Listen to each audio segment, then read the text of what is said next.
चीज हट प्यार कहे हो। मेरे भाई मुन्ना ने एक गाना लिखा था, मोनू ने, प्यार बड़ी बेकार है, प्यार बड़ी बेकार है। आदिनाथ फिल्म से एक शेर सुन दूंगा, धांसू शेर सुन दूंगा आकाश। लेकिन मैंने आज के डेट में एक विशाल गगन ऑफिशियल चैनल से गाना गाया है। हाँ किया रूपा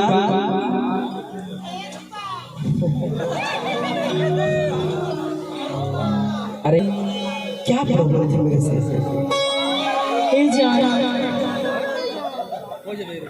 हमारा शादी ठीक हो गई बाबा,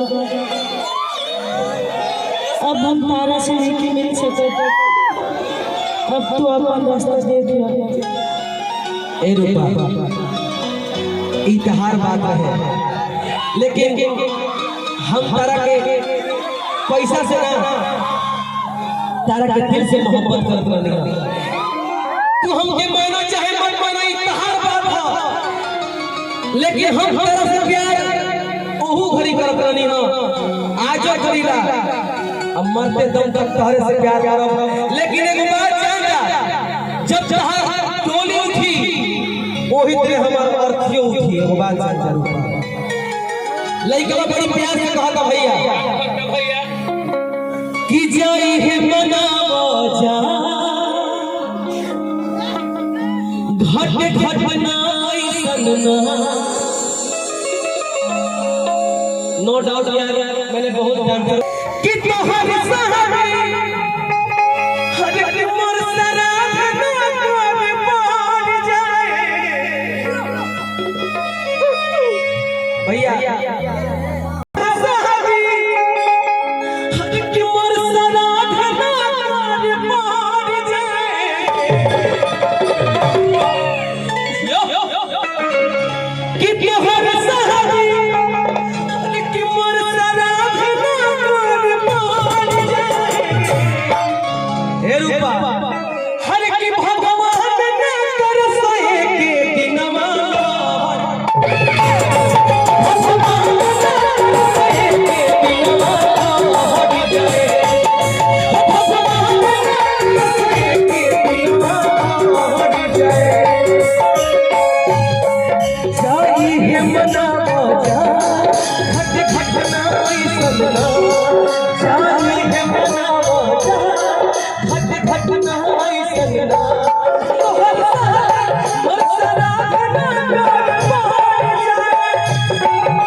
दिल से बहुत बहुत धन्यवाद। इराउ पैसा से ना औरंगाबाद में जाए, हमने के 10 रात में बनी जा चाय में और ना और कुछ खा लेते।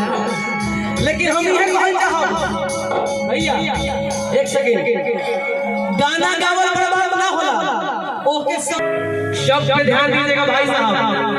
कि बिजली के बिना जैसे तार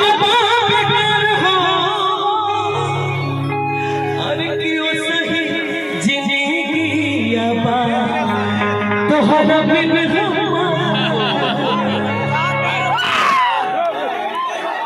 बड़ी बड़ी जगह है बड़ी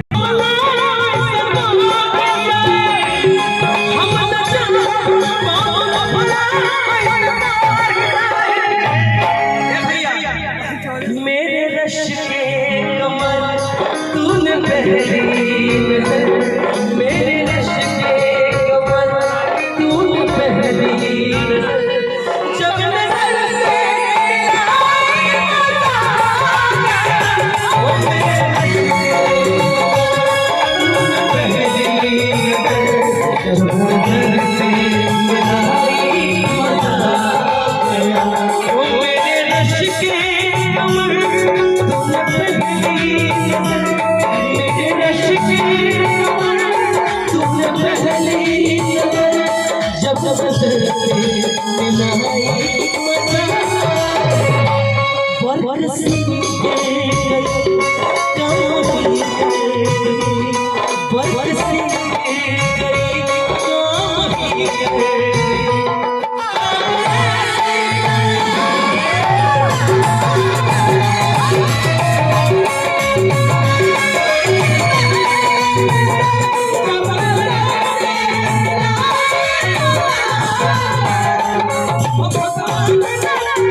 लेकिन रूपा कि डोली उठे से पगले नाद गया जान जाए डोली उठे से पगले नाद गया जान भगवान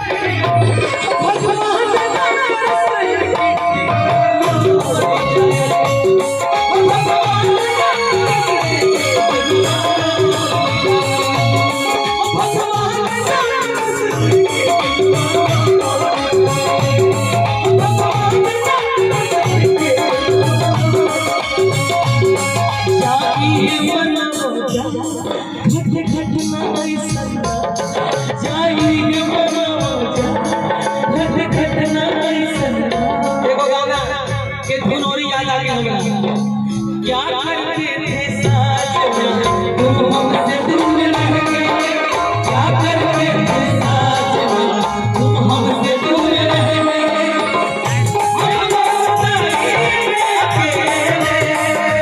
छुप छुप के रोया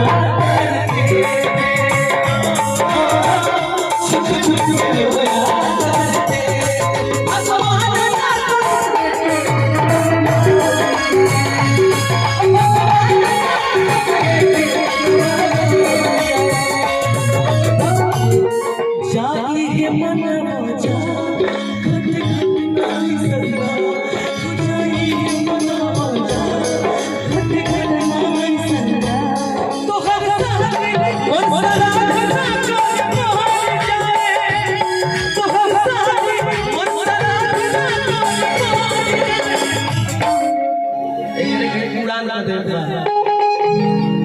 कि तोहर सहारे अब रोरा में क्या हमके तू अकेले छोड़ के चल गइलू प्यार किया बदनाम हो गए प्यार किया बदनाम हो गए चर्चा हमारे सरेआम हो गए और सालियों ने दिल उस वक्त तोड़ा जब हम उसके प्यार के गुलाम